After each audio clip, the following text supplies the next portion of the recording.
Well, good morning, everyone. And once again, welcome to another live this morning. Nice to have you on with us. We sure appreciate you guys very much. And don't be shy, say hello once you get your notifications. And we love our little roll call in the morning as people check in with us. And we thank you for your faithful following. Brahim, there you are, my friend. You're number one from Portland, Oregon this morning. Elaine from St. John's, Newfoundland, right at the top. Janice from Brampton in the Trinity this morning. And Rosalinda, you're out of the clouds. How are you? Lisa. And Rosalinda's from Niagara Falls. Yvonne, Petawawa. Nick, formerly from our staff. How are you, Nick? Nice to have you on with us. Lucille, Sandy, Lorraine, BC, Nativity's on with us this morning. And Maria, Georgie. How are you, Georgie, in Halifax, Nova Scotia? Judy in New Brunswick. Judy in Newfoundland. Two Judys in a row. Paula Joe, how are you? Ohio, right, Paula Joe? Sandra, and Catherine, and Lily from Cochrane, and Wendy from Markham. Rain Cloud, how are you from Michigan? Sandy in Fergus Falls, Minnesota. Danny Lay, Iron Bridge, Ontario. Laurie, how are you from Cambridge? Darlene, Alberta, bright and early. Linda, Annie and Linda together. Sue, Bolton, Bruno, North Bay, bonjour. Karen, how is ya? Melika, we love you guys. Cheryl, West Virginia. Sharon, I missed you, Sharon. I didn't mean to. Fran, Joan, Sherry is in Mississauga. Carol in Mount Pearl, Newfoundland. Marilyn in Charlottetown, PEI. Arlene. And Wendy and Aylmer. And Shelley. Wayne and Shelley. How are you guys? Dennis. How is you? Rosa Morial. Doc McEwen. How are you, Doc? I finally see your name. And she's at home in New Liskeard with her mama. Nice to have you on. Hi, Barashan. Hi, Ann. Ann, good to see you. Donna, Darlene, Cindy. Guys, thanks for coming on. Gary, Ornella. And there he is, Kevin. Kevin, I've been waiting on you. The mayor is still traveling as far as I know. Donna saying hello, Elaine, and you guys, thanks for coming on, guys. Carol, how are you? Okay, I'm going to do a little one here this morning because someone asked me about Dr. Martin, you're usually talking about women's health. And it's true. When I talk about hormones, most of the time, I'm talking about women. Because women are complicated. What makes them complicated? It's called ovaries, okay? Ovaries, ladies, make you beautiful, but it complicates things, okay? Men, not so much. But someone gave me a little jab the other day and said, you know what, Dr. Martin, you don't talk about men very much. I don't? Okay. I used to laugh at the office because when men would come in, and this is not always the case, but a lot of times, okay? Why are you here? My wife. What's wrong? Nothing. How you feeling? Good. That was men. Okay, generally. And I really liked when they brought their wives with them for the consultation. You know why? Because the wife would tell me everything. Because men, Nope, everything's good. Okay? No, but what I want to go over this morning, okay? How do you know, okay? Because I used to do a questionnaire in the office, and of course we got blood work, and I look at specific numbers. Guys, you know that, okay?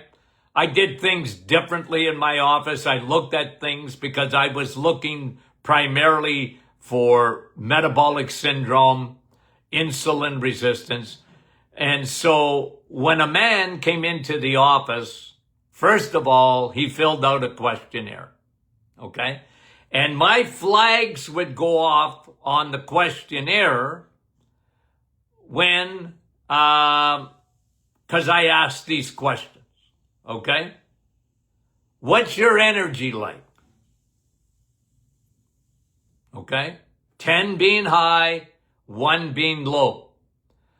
Where's your energy? I know that's subjective,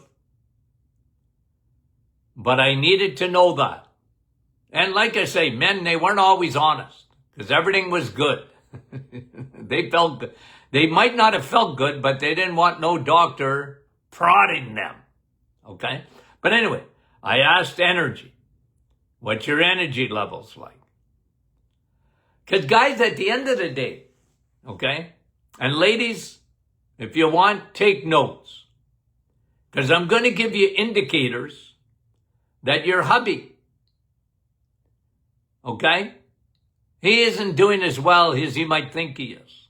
I want you to look for certain things. Of course, if you can get blood work, even better. And very specific blood work. But the very thing that affects women, and that is estrogen dominance,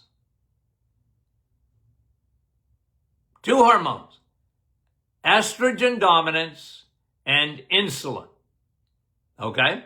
Has a big effect on the body, the 2 hormones. Remember, in 2011, I wrote a book with my son, the 100th year anniversary of the Martin Clinic. Serial killers, 2 hormones that want you dead. What were they? Insulin and cortisol. Estrogen was in there, but I didn't put it in the title. I could have. Cortisol, guys, makes women beautiful and turns men into women. Okay? So we used to look for that and we measured that. Because in a man, we'd measure testosterone. If their testosterone was down, their estrogen was dominant. And it never should be in a man. Never at any time do you want more estrogen than testosterone. But a lot of men, and here's the symptoms. We'll go over these things, okay? Here are symptoms in a man where estrogen is too high compared to testosterone and insulin is too high. And they go together. They go together. Okay? 1, poor energy. Have a look. Men, have a look. Ladies, have a look at your man. Is he dragging his butt? Energy is a big thing, guys. Because it's never normal to be tired. I mean, at night, of course, you want to go to bed. Oh, you miss a night's sleep or, whatever. No. But generally, the answer should be, what's your energy levels, okay? I'm 74 years old. If you ask me, what's my energy levels like this morning?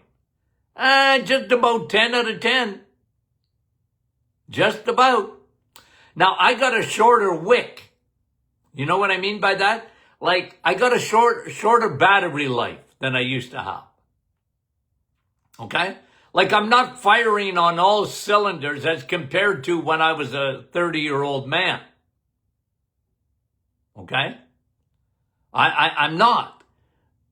So that's sort of normal, but, I shouldn't be dragging my butt either. So the first thing, and we used to ask the question, because of the mitochondria, your battery packs, how are they firing? belly fat in a man. Belly fat. What does it indicate? Well, one thing for sure, insulin resistance. Okay? Location, location, location. As I go get my 5 pounds, it's just 5 or 10, it's so big, of, see the fat? So the folks that are just listening to this on a podcast, I got a foot long fat, 6 inches wide of fat. But guys, if that's on your belly, and you can see it, one thing you know for sure, because belly fat is an organ unto itself. One thing that we've done, we've studied, and there's lots of studies on visceral fat. The fat underneath the hood. That's why you can be skinny and have a lot of visceral fat around the organs. You can't see it, but you can see the belly fat. Usually they're skinny, but they have a belly. That is dangerous fat because the body recognizes it as a foreign invader. So it starts off a cytokine storm of inflammation. It's one of the reasons on the blood test, when I talk about blood tests, I like the CRP, C-reactive protein.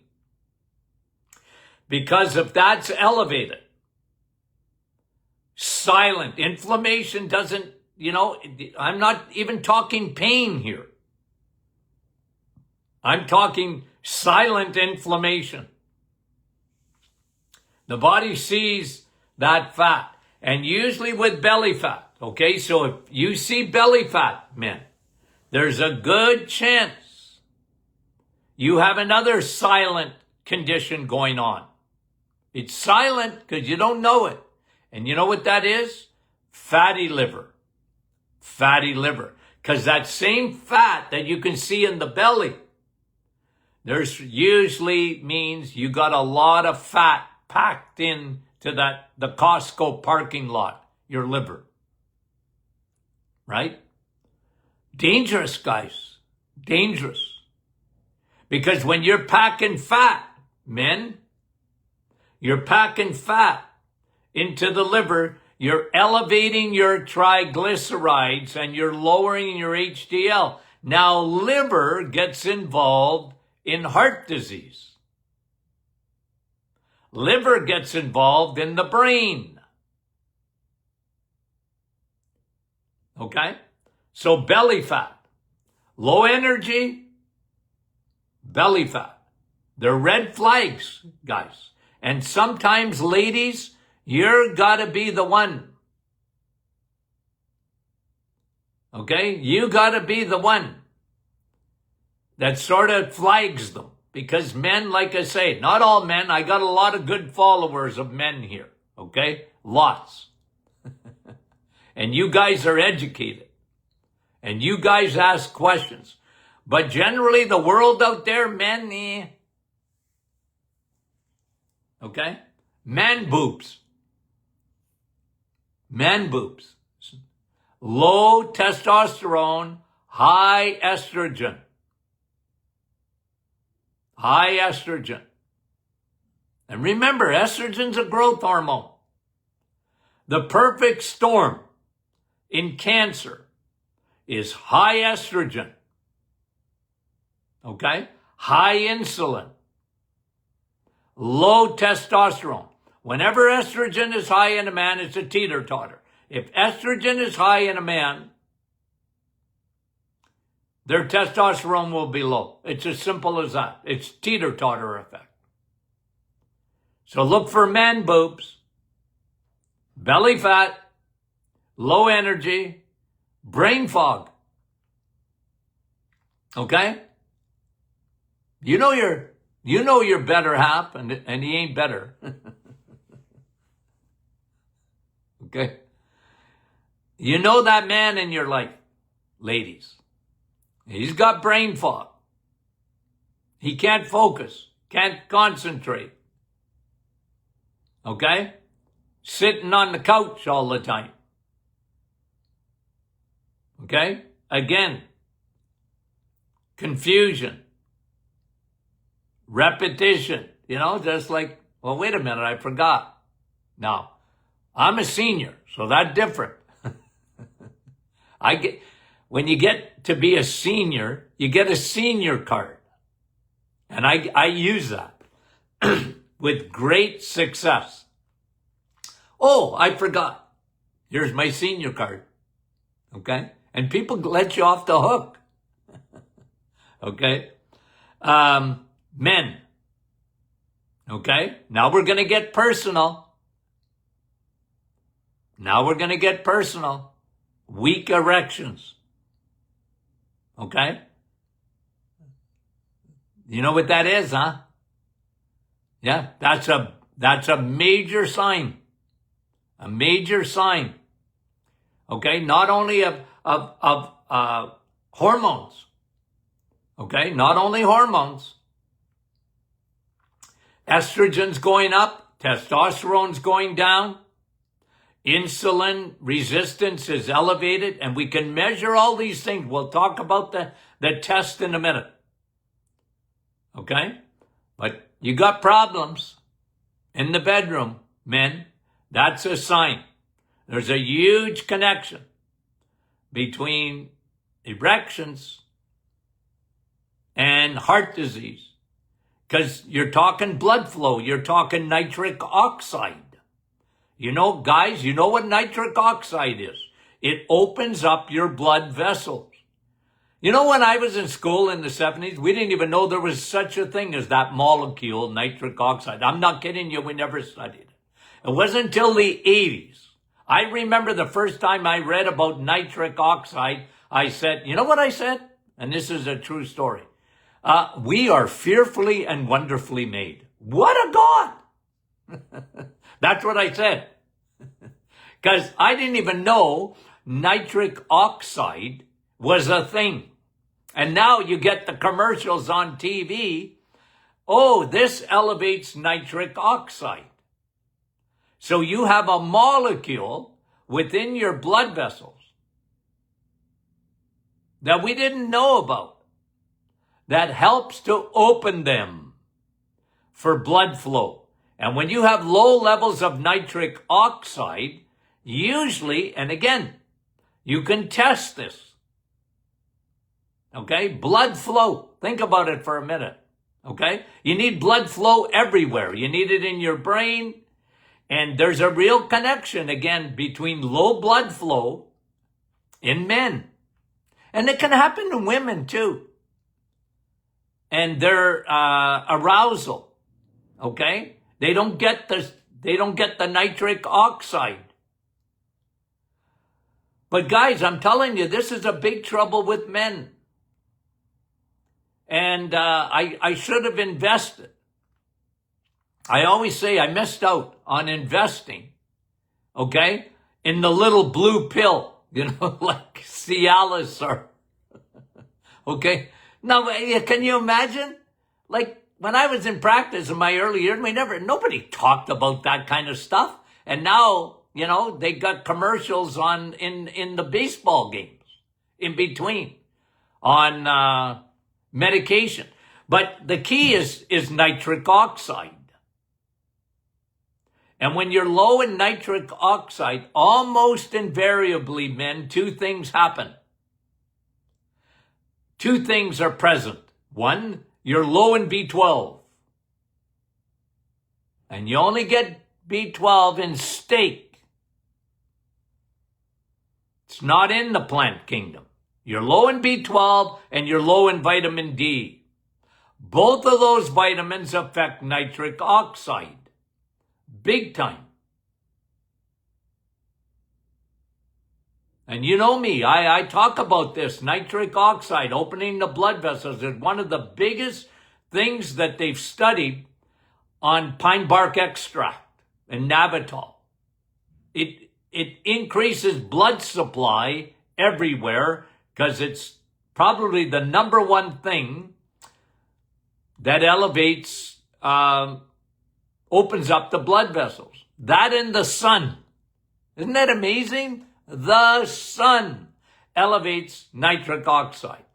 So, ladies, if a man won't admit it, and you know what's going on, okay, in the bedroom, that's a major sign.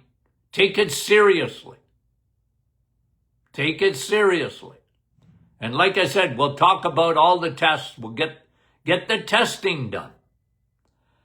Poor sleep. Men. 1, snoring. Okay? Snoring.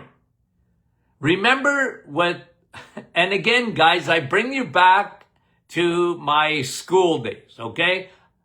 Like my grandchildren say, Grandpa, when did you go to school? In the days of Noah? Was the ark around? That's how old they think I am. But no, in school, sleep apnea? We never heard of it. I mean it. I never studied sleep apnea. It wasn't a thing in the 70s. And today, it seems like every second person's got sleep apnea. And remember, here on this program, you've heard it here first.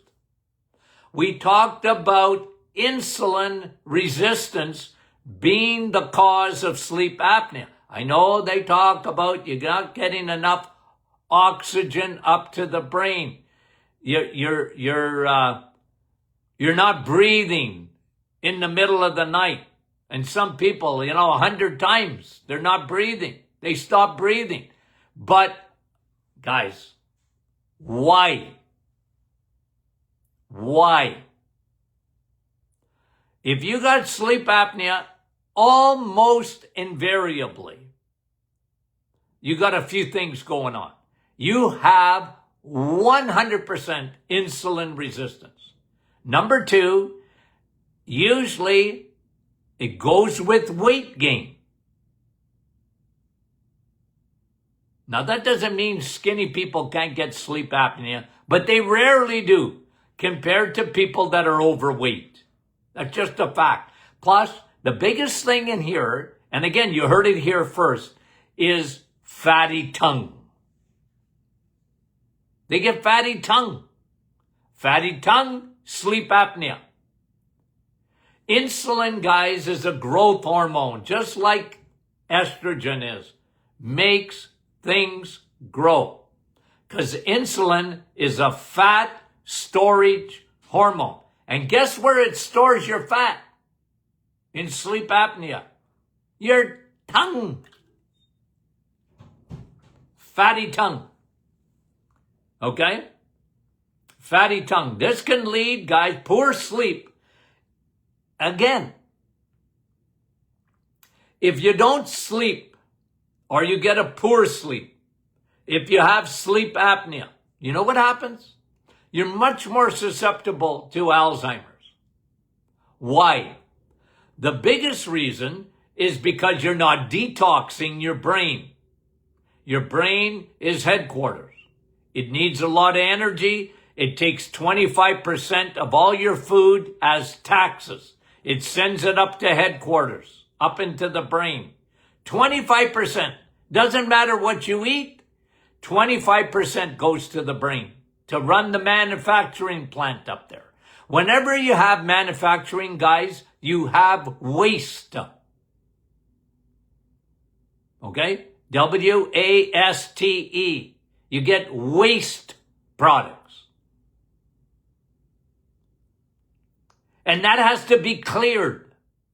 And the only time it's cleared is when you're into a deep sleep. The problem with sleep apnea or any sleep disorder is you're not getting the recuperative sleep. So the self-cleaning oven doesn't get turned on at night.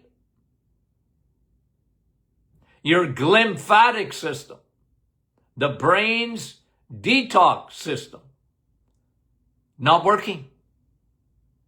And this is one of the key reasons, okay? It's one of the key reasons that it can lead to Alzheimer's. Now think about something else, because we talked about it earlier. Think of low nitric oxide. Okay, how do you know that in a man? In the bedroom. Well, that affects the brain too, because the same nitric oxide down to the privates is the same nitric oxide for blood flow. And one of the biggest problems in Alzheimer's is blood flow. Decreased blood supply to the brain. There's a lot of vascular problems in the brain. Okay? You can get a vascular dementia. So these things have an effect. So poor sleep. Okay? Mood changes in a man. Okay? There's anger there. Just under the hood. And it comes out a lot easier than it used to. Okay? They get anger issues. They're frustrated easily. Okay? We call those mood changes. If you see that there oftentimes it's not a psychological thing as much as it can be, or equally a physical thing. Usually their cortisol has gone up. Insulin's gone up. Often a pre-diabetic thing. And you can tell that by the A1C. That affects the brain. Okay?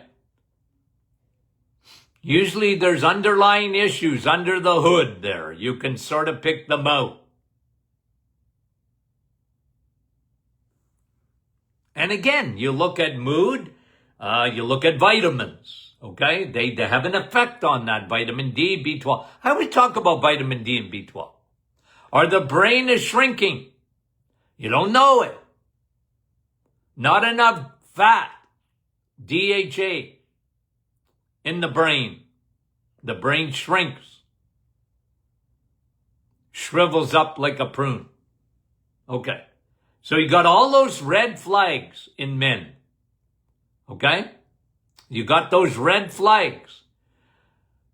Don't bury your head in the sand. Okay? Don't bury your head in the sand. Men, don't bury your head. Because you can reverse a lot of this stuff. You really can. But you got to know what you're dealing with. So this is why I like those metabolic tests. So let's just go over them quickly. Okay? Here's the tests that I want you to get done. They're in my book, Sun, Steak, and Steel, but I'm going to go over them with you. Okay? You want to know what your A1C is. Now, we talked about this yesterday. If you can get your fasting insulin and fasting glucose done, okay? If you can get your doctor to do what they call a HOMA, capital HOMA-IR, okay? That's an insulin resistance test. It's very good. But the poor man's test is the A1C. And your doctor won't even hesitate for a minute to give you that test. Okay? I want my A1C. Because that gives you a lot of indication. Anything above 5.4, guys, I say it. If it's above 5.4, you're on the Titanic. Don't fool yourself. It's the way it is. Your cells at the cellular level they got a bad relationship with insulin. And they don't like insulin anymore. And they don't want insulin coming around. And they get tired of it. And so they resist it. That is the start, guys, of metabolic syndrome. It's the start. It's the cascade. It is what heads the body down the road to chronic diseases like heart disease, like cancer, like Alzheimer's, like diabetes, obviously, and even autoimmune diseases are affected, even though I've got a new study on autoimmune and Parkinson's. We'll talk about that tomorrow. Because I ain't going to get done with the men here. But let's go over the testing. So I want your A1C. Okay? I want your lipids. I want your triglycerides and your HDL. Circle them, guys. Circle those two numbers. You're going to get a lot of information on a blood test. And doctor, it's confusing. But if you look for two things in your lipids, I don't care about your LDL. I don't care about your ApoB or ApoA. I don't care. I care about your triglycerides, gotta be low, and your HDL, cholesterol, gotta be high. Okay? Equal with your triglycerides, not bad. Better if it's above your triglycerides, okay? So get your blood work done. You got any of these things, get your blood work done, men. And ladies, insist upon it. Don't let them talk you out of it. Okay? So you want that done. You want your A1C, you want your triglycerides, you want your HDL, you want your CRP, C-reactive protein. It'll tell you years ahead of time if you have any inflammation markers. And inflammation can be silent. You have no idea. But if inflammation's in your body, it can be very destructive. It affects the vascular, your endothelial layer, your Teflon layer of your blood vessels. Inflammation damages it. Not cholesterol. Inflammation. And those fat balls, triglycerides. Okay? Get that done. And get your B12 done. Get your vitamin D, your dihydroxy-25. Get that done. Get your ferritin done. I like looking at ferritin, guys. And a lot of men, they have way too much ferritin. Okay? And when you have insulin resistance, oftentimes it sends your ferritin up. Ladies often have low ferritin. Men have high ferritin. They're that iron binding protein. Ferritin. I like that. I like looking at that. And of course, get your testosterone done. Now remember, guys, testosterone should be optimized. Optimized testosterone numbers. Because what happens if testosterone is down, you know your estrogen is up. And you know, for a man, you don't need estrogen. Women need estrogen, not men. It counters your testosterone. Get your liver enzymes done. Of course, these are all other things. Like liver enzymes and your kidney function test, your glomerular filtration rate and that. I like those numbers. But the big ones I talked to you about already. Did I miss any? Okay. I'm a senior. See? I'll use it even with you guys. My senior card. Okay? So we talked about that this morning. Men. You're not as complicated as women. But you're hard-headed. Okay? You're hard-headed. Mostly. Not all men. Okay.